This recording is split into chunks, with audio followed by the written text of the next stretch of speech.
Praise Lord, जय मसीह की। मैं स्टैनली मैकवान, मेरे YouTube channel Hindi Gujarati Bible study में आपका स्वागत है। मेरे चैनल को अभी इसी वक्त सब्सक्राइब कर लीजिए। 3 मित्र थे और तीनों अलग अलग देश के थे और वो लोग आपस में बात कर रहे थे। तो उसमें जो अमेरिकन था वो बात कर रहा था, बोले मालूम है हमारे अमेरिका वाले तो स्वर्ग तक पहुंच गए, बस 2 कदम ही नीचे पूरा स्वर्ग तक पहुंच गए, ऐसा हवाई जहाज बना लिया। तो दूसरा मित्र जो जापान का था वो बोल रहा है, अरे मालूम है हमारे जापान वाले पूरे पाताल में चले गए, समुद्र की गहराई में, मालूम है सिर्फ 2 फीट ही ऊपर। तो तीसरा था इंडियन, वो भी कहाँ जाने वाला था। तो इंडियन बोलता है कि मालूम है हमारे इंडियन वो तो नाक से खाते, बस 2 उंगली नीचे से बस। अभी तीनों फेंकू है, इसको कहते हैं फेंकना, बड़ी बड़ी बातें करना जो है ही नहीं, जो सच नहीं, जिसमें सच दिखाई नहीं देता। लेकिन क्या इनको फेंकू कहा जाता है? सही में सबसे बड़ा फेंकू कौन है? बाइबल के हिसाब से सबसे बड़ा फेंकू कौन है, वो जानने के लिए इस वीडियो को पूरा देखो। कई इंसान ऐसे होते हैं कि जिनको बड़ी बड़ी बातें करने का शौक होता है, मतलब कि जिसको बोलते हैं फाड़ू, फेंकू इंसान। लड़के की शादी नहीं हो रही थी तो लड़की वाला आने वाले थे लड़के को देखने के लिए। तो पिता ने बोला अपने बेटे को, बेटा फेंकना, तेरी शादी हो नहीं तो कुछ बड़ी बड़ी फेंकना ताकि तेरी शादी हो जाए। बोला ठीक है। लड़की वाला आए, बैठे और चाय पानी कर रहे थे और लड़का आया, बोले पापा ट्रेन की चाबी दो। बोले बोले धूप बहुत है, उसको छांव में लगा कर आता हूँ। वो लोग समझ गए कि फेंकने की कोई लिमिट तो होनी चाहिए। वो लोग वहाँ से चले गए। जब पाकिस्तान में इमरान खान बने थे प्राइम मिनिस्टर, तो कोई पाकिस्तानी आया था यहाँ पर, किसी से बात कर रहे थे, मालूम है हमारा प्राइम मिनिस्टर इमरान खान, मालूम है कैसे फेंकते, क्योंकि वो तो फास्ट बॉलर रह चुके हैं क्रिकेट में, उन्हें मालूम है कैसे फेंकते। बोले वो छोड़ो, हमारा वाला कैसे फेंकते मालूम। तो कई लोग होते हैं जिसको हम बोलते फेंको इंसान। Hallelujah, hallelujah. ध्यान से समझना। एक बार पौलुस को परमेश्वर का दर्शन हुआ, और पौलुस मतलब एंटीक्राइस्ट। पौलुस कलीसिया को सताने वाले, कलीसिया को मारने वाले, लोगों को खत्म कर देने वाले, जेल में डालने वाले, और जो कोई प्रभु का नाम ले वो थोड़ा भी उनको पसंद नहीं आता था, और वो चाहते थे मैं ऐसे सभी लोगों को खत्म ही कर दूं।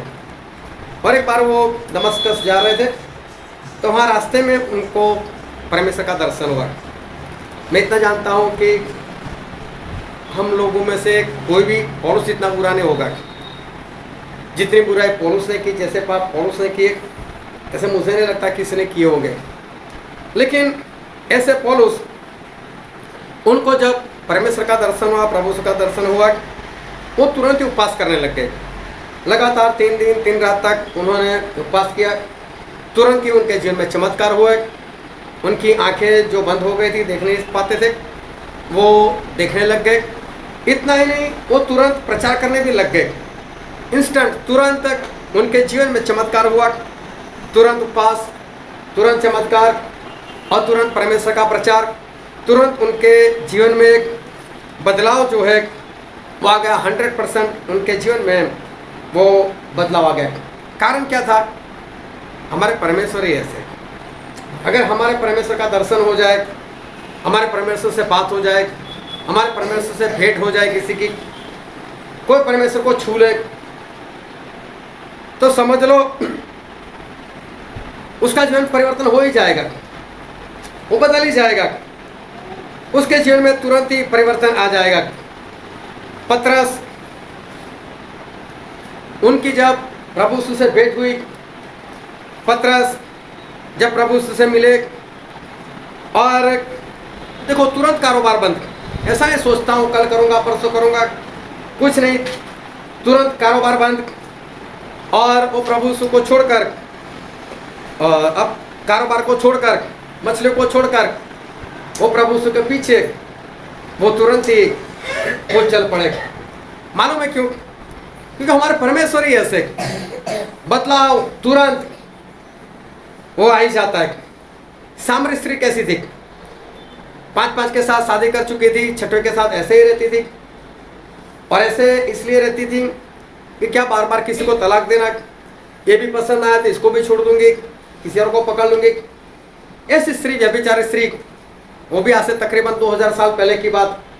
सोचो स्त्री कैसे होगी। लेकिन जैसे ही प्रभु यीशु मिले, जैसे ही प्रभु यीशु के साथ बात हुई, उसके जीवन में तुरंत परिवर्तन, 100% परिवर्तन। जो कुएं पर पानी भरने के लिए आई थी वो व्यभिचारी स्त्री थी, लेकिन कुएं से जो वापस गई वो तो सुसमाचार प्रकट करने वाली स्त्री थी।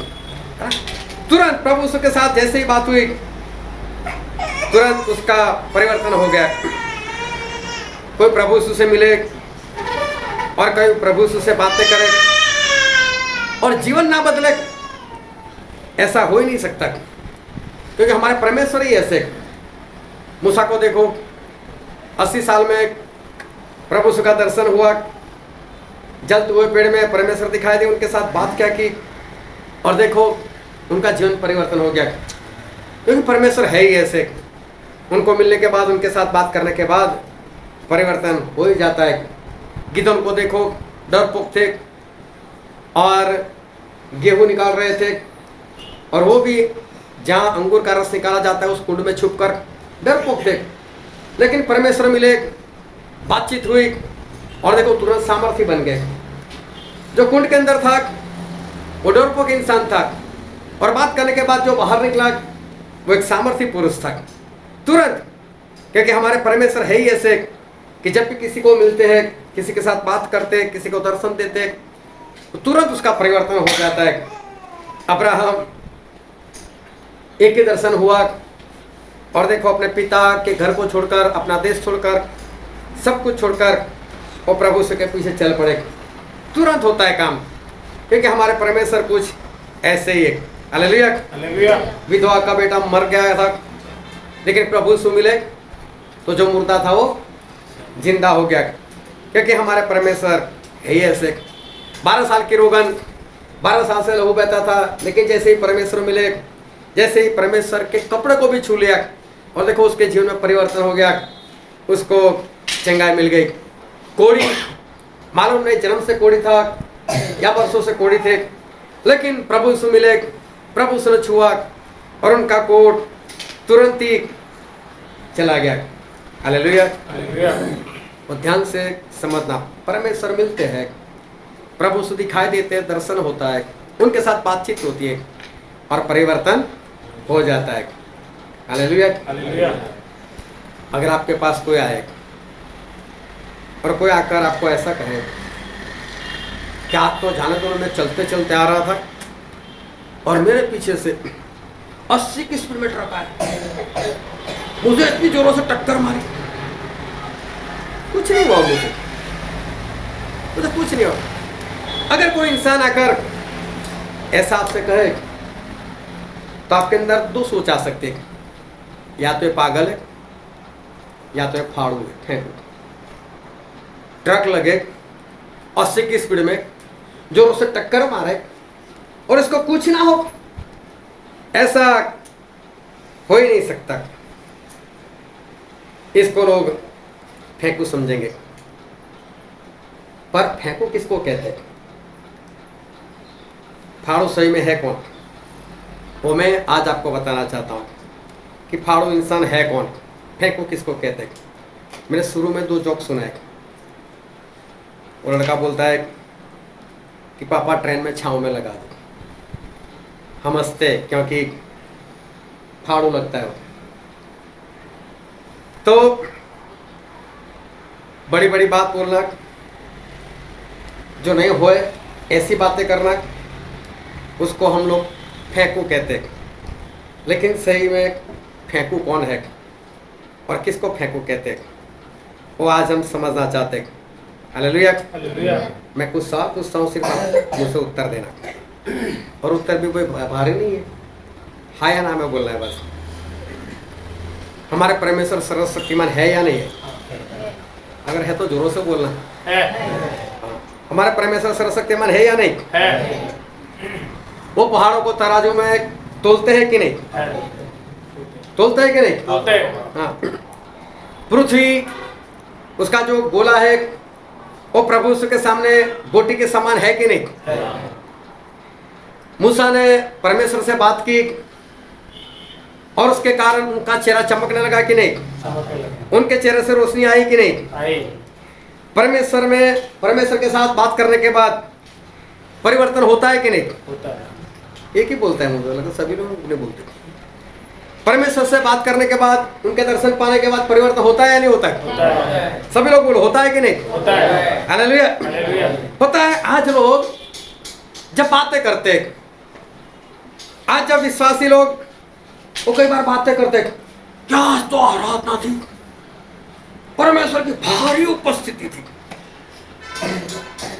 मालूम है परमेश्वर ने मुझे छुआ आज तो। जब आपने प्रार्थना की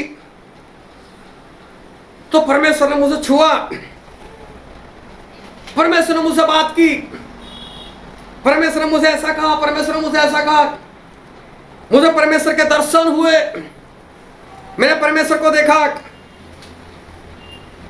लेकिन उसका जीवन अगर परिवर्तन नहीं होता, उसका जीवन वैसा का वैसा ही है, तो ऐसी बातें करने वाले सारे फेंकू है। वो तो फेंकू ठीक है कि जो बोलता है ट्रेन छांव में लगा दूं, वो तो कुछ नहीं, उसने तो कुछ नहीं फेंकी। लेकिन जो बोलता है परमेश्वर मेरे से बात करते हैं, मुझे परमेश्वर का दर्शन हुआ, मैंने परमेश्वर को देखा, परमेश्वर ने मुझे छुआ, ये सबसे बड़ा फेंकू है। अगर फिर भी उनका हृदय परिवर्तन नहीं होता, फिर भी उनके जीवन में कोई परिवर्तन नहीं आता, ये सबसे बड़े फेंकू है। ट्रक टक्कर मारे और उसको पूछना हो, तो हमारे परमेश्वर तो राजाओं के राजा, प्रभु के प्रभु, जिनके सामने ये धरती कोटि के समान दिखाई देती है, वो किसी को दर्शन दे, वो किसी के साथ बात करे और उसका जीवन परिवर्तन ना हो। लेकिन ना हो तो इसका मतलब ये है वो इंसान फेंकू है। वो झूठ बोलता है, ना उसको कोई दर्शन हुआ, ना उसके साथ परमेश्वर ने कोई बात की, कुछ भी नहीं।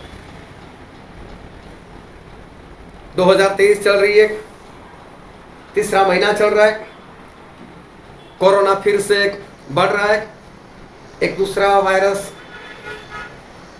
H3N2 या H2N3 मालूम है, नंबर इधर उधर हो जाए तो मालूम है, लेकिन ऐसा कोई वायरस है। कई लोग तो उसमें भी ऑफिस में चले गए, बोले ये वाला वीज़ा निकाल कर दो, अरे वीज़ा का नंबर नहीं है, ये वायरस का है, ये वायरस का नाम दिया। और उनमें भी लोग अभी मरने लगे, धरती कंप होने लगे, और आने वाले दिनों में मालूम नहीं और क्या क्या होगा। लेकिन जैसा सुनने में आया वैसा 2023 में कम से कम भारत देश में से 1 करोड़ लोगों को मारने का प्लान है, किसी के भी जरिए, बीमारियों के जरिए, धरती कंप के जरिए, कैसे भी। भविष्यवाणी को याद रखना कि परमेश्वर ने कहा है कोई तो मरेगा, परमेश्वर ने कहा है किसी को तो बड़ी बीमारी होने वाली है। अपने जीवन में तुरंत बदलाव लेकर आओ। बदलाव धीरे धीरे कभी नहीं आता, परिवर्तन कभी धीरे धीरे नहीं आता। परमेश्वर का दर्शन या परमेश्वर की बातचीत होती है तो फिर परिवर्तन होने में टाइम नहीं लगता। और इसलिए बड़ी बड़ी फेंकना बंद करें, लेकिन सच्चाई से और आत्मा से हम प्रभु के पीछे चलने वाले बने। हालेलुया।